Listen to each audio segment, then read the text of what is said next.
Hello, everyone. Welcome to another episode of Growing Up in Idaho. Today, we're going to talk about the good old days of the 1960s. And the subject of today's show is guns. The reason I'm choosing this subject for today's show, number one, there's a lot of people in Idaho that share the same sentiments about guns as I and my family does. In fact, the first Hicks that came to Idaho from my family, Robert Hicks, in the late 1800s, traveled from Kansas with his wife Annie and ended up in Camas Prairie there in south central Idaho. And that's where they settled and started farming and ranching. And later on, Grandpa Robert migrated up to the Salmon area and had a big mine up there. But Grandpa had a Colt 38 that he carried with him and owned from the time he was a young man. And in fact, he had to shoot a few people with that gun. And the first time that the family knows about was an incident in Cokeville on the travels from Kansas to Idaho. Some guy got to lipping off and according to the story, was mouthing off about some of the women in the wagon train. And so Grandpa shot this guy. And the other incident we know about is later on, after living on the Camas Prairie and ranching for a while, Grandpa and Annie and his family moved up to the Salmon area. And he was a miner up there. He had his own claim. And one of the guys, apparently that was working for him, started stealing some of his gold. So that guy ended up getting shot with that 38 too. Anyway, that's how things worked back in those days. People kind of had their own system of justice, and they took matters into their own hands in a lot of cases. And that gun is still in the family. I've seen it. My dad has it. And that gun will be passed down to one of the kids in the family after Dad decides it's time. But it's kind of a neat thing to see and to have. And it's things like that make the connections between the generations. And it's neat, especially if there's some stories behind it.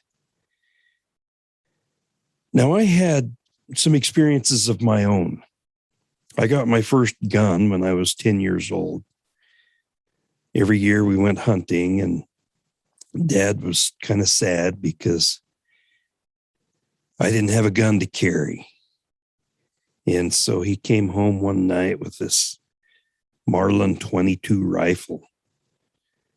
It was a really nice gun. I was so excited to get that gun. But it was my job when we went hunting to shoot lunch, which was usually grouse. And, with a gun like that Marlin, I could pound nails at 50 yards easily. Anyway, my first experience with guns began when I was 3 years old. This would have been about 1967. We lived in Boise. Dad was a deputy sheriff for Ada County at that time, worked the night shift.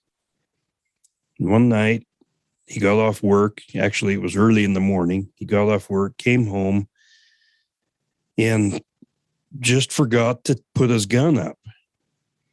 And so my brother and I got up Saturday morning, went out to watch cartoons. And the first thing I noticed was in this big brown chair sitting in the living room was some of Dad's equipment, which included his belt, his gun, and some of the things that he carried on his belt as a police officer. Well, it just so happened that we were watching Roadrunner. You know, Coyote and Roadrunner. And I was one of those kids that hated to see Coyote fail every single time he tried to stop the Roadrunner. And I got a little aggravated about that. Couldn't understand why every Saturday that Coyote couldn't at least catch that Roadrunner once. Never did. So I figured if I had Dad's gun out, maybe I could handle this situation myself. I could take care of Roadrunner, wouldn't need Coyote and all his little Acme stuff. And so I pulled that gun out of the holster, sat down there in front of the TV, and with both hands, I held that gun up. Now, this was a double action 357 Magnum. I held that gun up and I pulled that trigger back as hard as I could. Well, it was a little harder to shoot than I thought it would be. And it was a little heavier than I thought it should be. But I was trying with all my might to shoot that gun and get that Roadrunner in my sights. Well, during the time that I was struggling along to make this gun work, my brother, the tattletale, went into Mom and Dad's room and woke Dad up and said, "Hey, Jeff is in there in the living room and is about to shoot your gun at the Roadrunner. You might want to come in." Well, Dad was up in a second, dove out of his room in his underwear and disarmed me. And he got a little upset with me because I was trying to shoot Roadrunner with his police gun.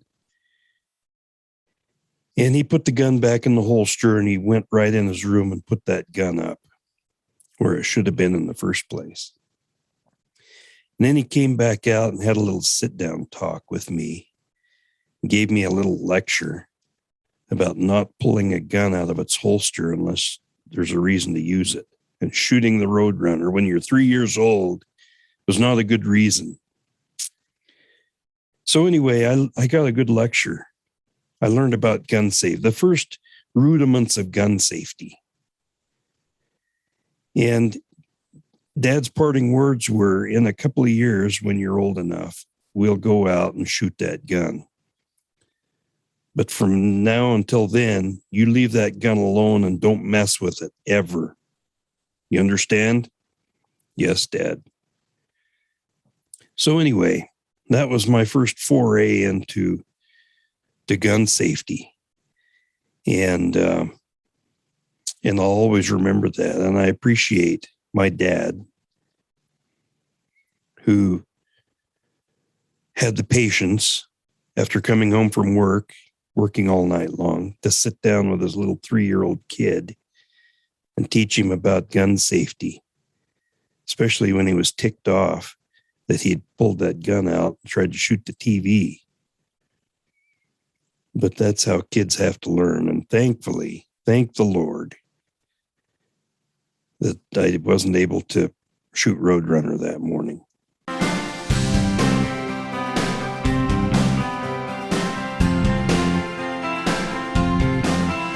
Thanks for listening. Growing up in Idaho, the good old days.